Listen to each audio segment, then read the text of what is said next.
Yeah, it's a little embarrassing for me as an economist when someone says something that you would give a poor grade to an undergraduate in a course in economics or international trade, that he didn't, no one is teaching him even the most basics. I don't care that he never chose to learn it in the past. I don't admire that, but I understand why he might be busy. But to articulate it as policy without anyone in his circle able to say, excuse me, Mr. President, this doesn't work. Well, let me show you why it's so silly. Let's suppose Mr. Trump were right and that the tariffs are a powerful tool to use against China. All that means is if you hit Chinese goods with tariffs, like Biden and Trump did with the electric cars, you will make Americans not buy them. All right, now let's follow the logic.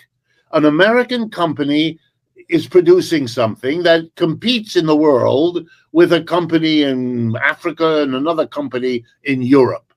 And part of the production of all three of these companies requires trucking. They need to truck their inputs into their factories. They need to truck their outputs out of them. And so they are buying electric trucks. Okay, the one in Africa and the one in Europe buys the best truck at the lowest price. 30 grand for a BYD electric vehicle from China, and puts that into production. The American company competing with them cannot do that. If they want to buy the same truck, they would have to pay not 30,000, that's what the African and the European pay, but 60,000 because they have that 100% tariff on top. They can't compete. You know what they end up buying, as I showed you? They'll end up buying a $40,000 or a $50,000 GM or Ford or Tesla truck. Yeah, but that'll show up in the price of their product because they've had to pay more for the truck than their competitors pay. And that means they're going to lose business. They're going to lay off workers when they lose business. This is not a smart move. Does it protect the workers in the automobile industry? Yes, it does. Because you end up buying a Tesla, a Ford, or a GM, that will go to the workers and keep them working in those factories.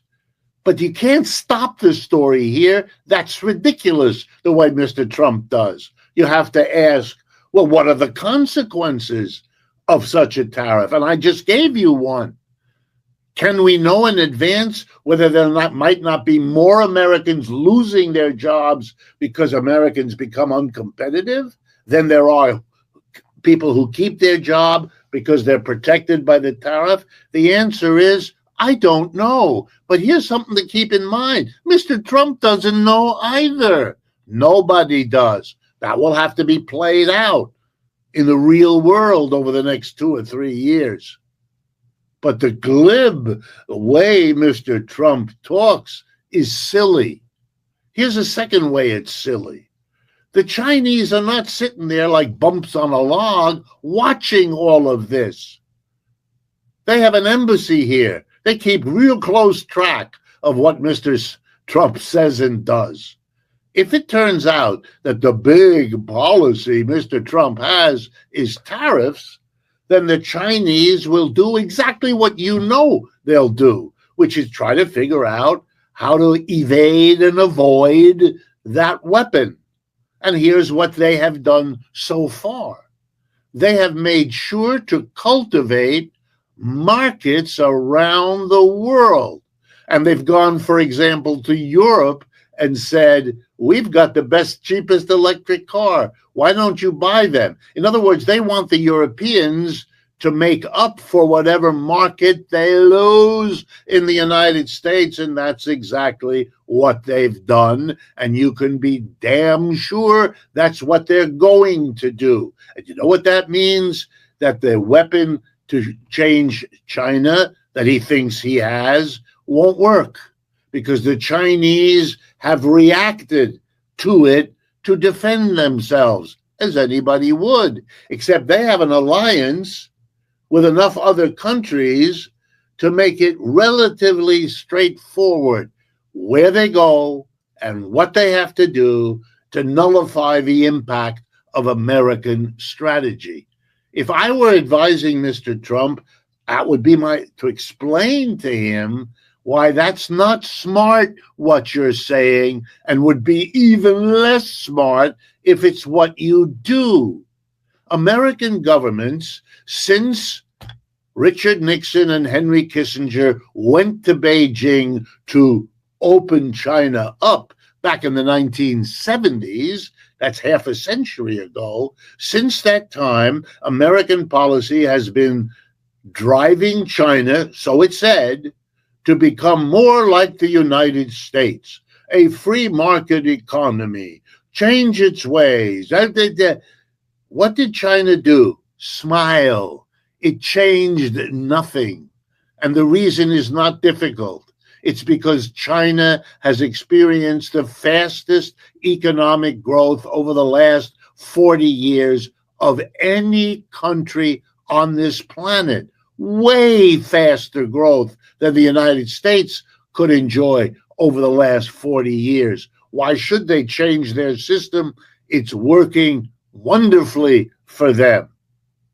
This is, again, a conversation about theater of Mr. Trump, gestures.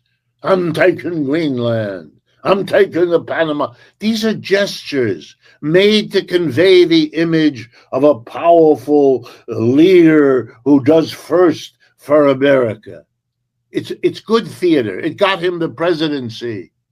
But in terms of dealing with the actual situation, useless. In the United States, we have problems with historical memory because the Biden administration has used tariffs. They thought they were a powerful weapon against China. Donald Trump believed that tariffs were a powerful weapon, yet we saw that prices actually went up. Trump believes that these tariffs and everything that he is proposing is somehow going to bring back strength. But I'm curious about your economic take on what kind of strength he may be talking about. Well, again, not to repeat, but to set the context. When empires go down, what is typical, not always, but typical, is that the people at the top, the rich and the powerful, use their wealth, use their power to hold on to what they've accumulated so that the costs of a declining empire are borne by everybody else. So let's take a look at how the tariff game. And by the way, if you want to know why tariffs are popular, it's because it's something the president can do by a stroke of a pen. Most of the important things in economics are not that easily done. And so Mr. Trump, when he was president, discovered, he didn't talk about tariffs all that much before. He didn't know about it, but he quickly discovered that he can do, and he can look good on TV doing it. And so it became the tool of choice.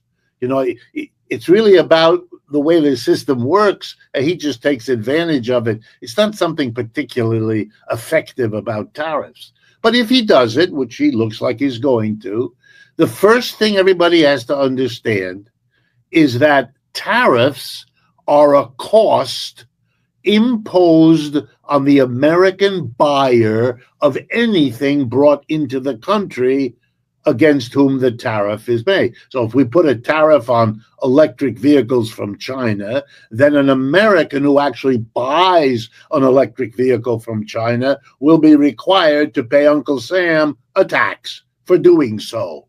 That's all. So if he puts taxes on Chinese goods or on all goods or on Canadian goods, then it immediately raises the cost of business to an American who buys it, whether that American is a company that buys it for its production or an individual that buys it for its consumption, doesn't matter. It'll be a rising price.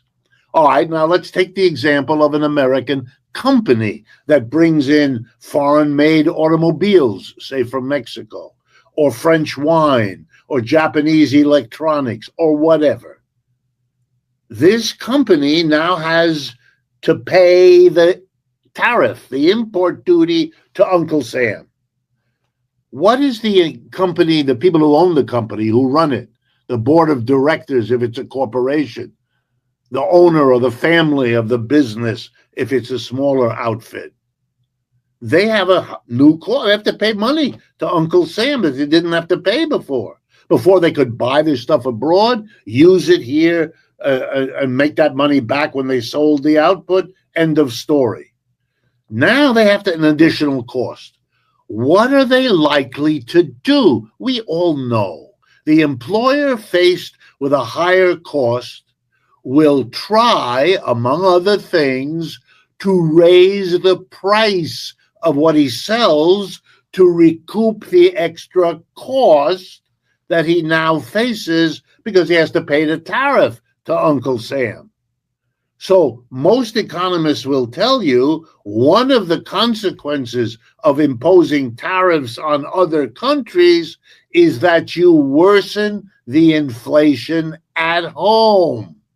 So my answer to your question, Danny, is one of the first things that Americans better get ready for is if Mr. Trump goes through with all this talk of tariffs, the inflation we thought we were putting behind us is going to come back.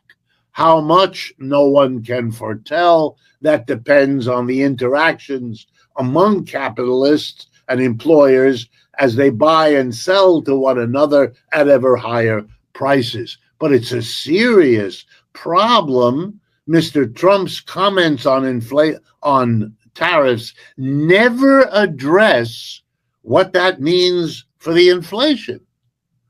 If he were honest, he would say, well, there's a problem. It'll make worse the inflation. So here's what I'm going to do about the inflation. That would be a bit of an honest, we could then discuss whether whatever he's going to do about inflation is adequate to deal. We can't do any of that because he doesn't do any of that. He just waves his hands and acts in his, B-level movie that is his administration.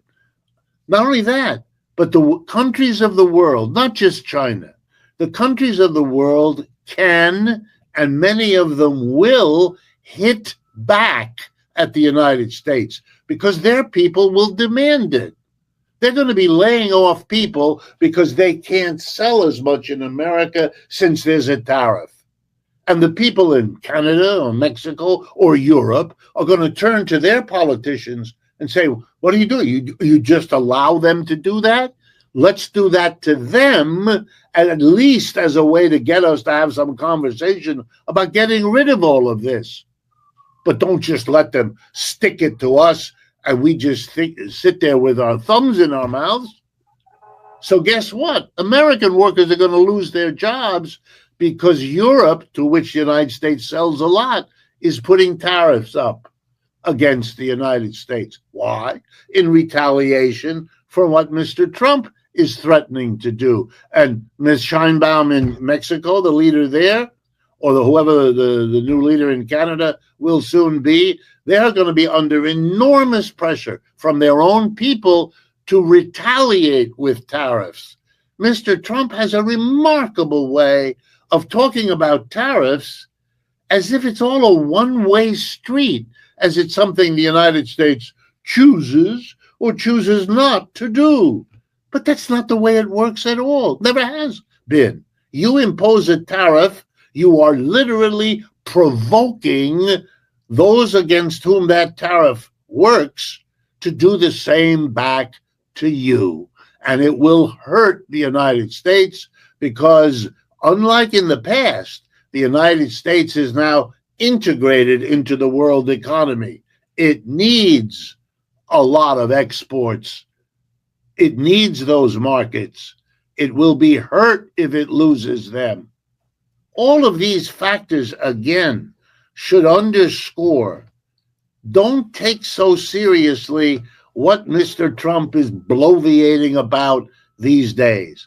He's continuing the theater that got him elected.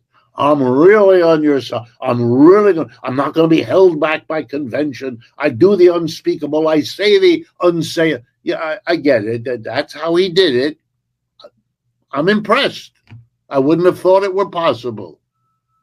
But that's all it is.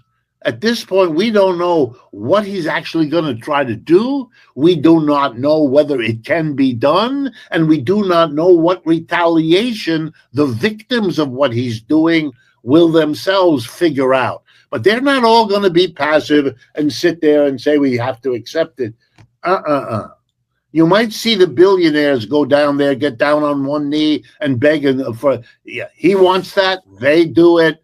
But the rest of the world, nah, not so much. Doesn't look good. It doesn't look good for the king of this or the prime minister of that to play that kind of role, and they're not going to do it. And the United States is less able to compel that behavior today than it has been for the last half century. I don't think that Xi Jinping and Vladimir Putin talking on the phone directly after Trump's inauguration was any coincidence. BRICS, the rest of the world, they're watching this, and they will move closer together and align themselves away from the United States. The more that Donald Trump tries to provoke and push them further into what he hopes will be economic abyss, but which seems to be the opposite. Because oftentimes tariffs are talked about as it's going to help reindustrialize the United States. In 30 seconds, do you have a response to that? In 30 seconds, that's the answer. Every one of the last 10, count them, 10 presidents of the United States has said either at his inauguration or around that time, one of my things, I'm going to bring back manufacturing. I am going to do every one of them, and not a single one of them achieved it. This is bleh. This is verbiage. This is word salad. Everybody knows it's a serious problem that the United States has outsourced the bulk of its manufacturing to China, India, Brazil, and the rest of the world, many in the BRICS. And it's not coming back because the wages here remain too high for what they want to pay. And the growing market in the world is no longer the United States. It's in China. And the bottom line, the BRICS, 22 countries now represent over 55% of the world's population. The United States is 4.5% of the world's population. You ought to keep these numbers in mind before you make cataclysmic policy and strategic mistakes.